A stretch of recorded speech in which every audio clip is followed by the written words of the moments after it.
Jeffrey Epstein attended Donald Trump's wedding to Marla Maples. Trump flew on that plane 4 times with Epstein and Ghislaine Maxwell. Epstein himself said that he was Donald Trump's closest friend. That quote that he said in 2002 that we found in that New York Magazine article where he said he was a terrific guy, he liked beautiful women just like him.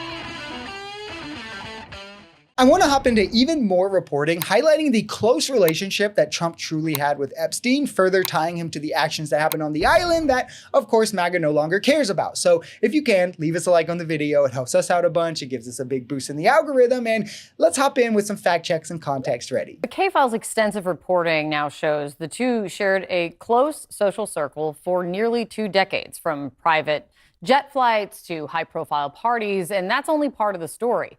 Photos, flight logs, and court records help reveal how long their personal history really was.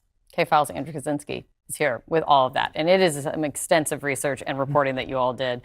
You've chronicled this relationship between Trump and Epstein from the 80s to, what, mid-2000s is obviously when their contact probably cut off. What's the most striking thing that you find that kind of contradicts this? Donald Trump is no fan of Jeffrey Epstein. Yeah, so what we found, it really actually paints a portrait starting, as you said, in the 1980s up to the mid-2000s. It paints this portrait of a long, enduring friendship. I think there were several associates who have called them best friends. Epstein himself said that he was Donald Trump's closest friend. These are things the public knew somewhat, but not to this extent. Nobody thought it was this bad. We all knew they had some relationship. We knew Trump was on the logs, but we're finding out that the two were closely intertwined. Best friends, one could say. Longtime friends, definitely in each other's inner circles with multiple meetings. They would give gifts and messages to each other, which of course MAGA will tell you was all in ignorance on Trump's part. He was around him for 3 decades and just never knew anything was up. He's on the flight logs over 7 times, but never went to the island. Of course, nothing ever happened on the plane,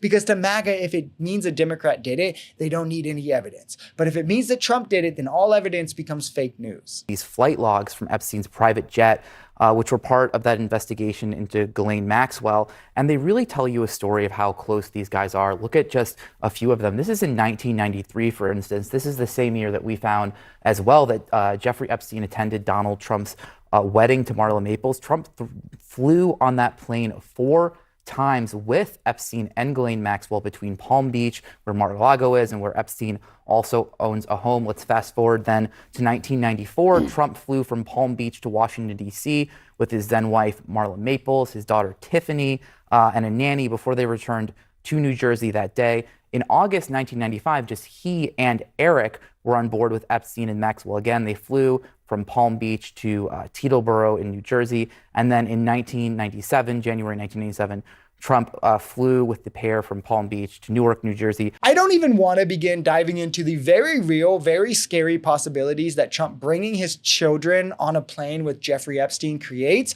This is what MAGA supports, of course, but I instead want to focus on how many times he flew, not just with Jeffrey Epstein, but Ghislaine Maxwell as well, like them together. It's not just once by coincidence, but multiple times. That would speak to some sort of orchestration, especially when we know what those two were up to. I just don't get that, like how MAGA is to believe that Jeffrey Epstein had this circle, right? This PDF circle for wealthy elites. And now we have a wealthy elite on the flight log 8 times, writing creepy letters to Epstein and photos with him at his wedding, as a history of this sort of thing, close relationship with him. But because his name is Donald Trump, MAGA's like, nah, it can't be. Like, I want you guys to zoom out, right? Close your eyes and let's thought experiment. Imagine all of this information was coming out, but instead of Donald Trump, Bill Clinton was the person it was all about. What do you think MAGA's reaction would have been? Donald Trump himself has said about Jeffrey Epstein. What did you find? Yeah, that's right. And one of the things that's always been so striking is that quote that he said in 2002 that we found in that New York Magazine article where he said he was a terrific guy, he liked beautiful women just like him. And then that quote where he says he likes many of them on the younger side. That was from an article entitled Jeffrey Epstein, International Money Man of Mystery in New York Magazine. Now, just 2 years later, we were going through Donald Trump's book, and there he had one called How to Get Rich.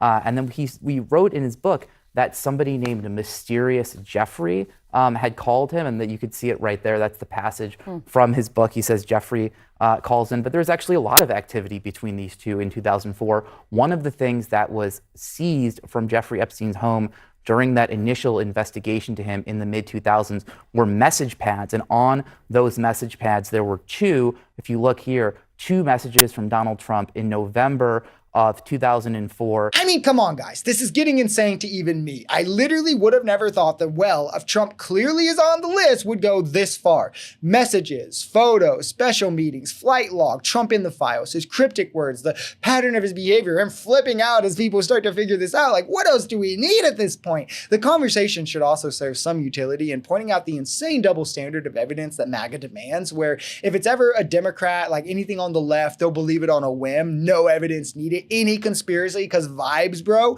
But like when things are against Trump, all of a sudden, every bit of evidence is not enough. These clowns tried to say Michael Coangelo, a temporary appointment, was evidence of some grand conspiracy between Biden and New York State judiciary, while Biden had dementia, mind you, so like pretty impressive. According to them, that was another conspiracy that you have to believe. But Trump being on the logs, on the files, close to Epstein, now freaking out as people were finding it out, none of that's evidence enough to even hint or suggest that Trump might be on the list. Like, give me a break, guys.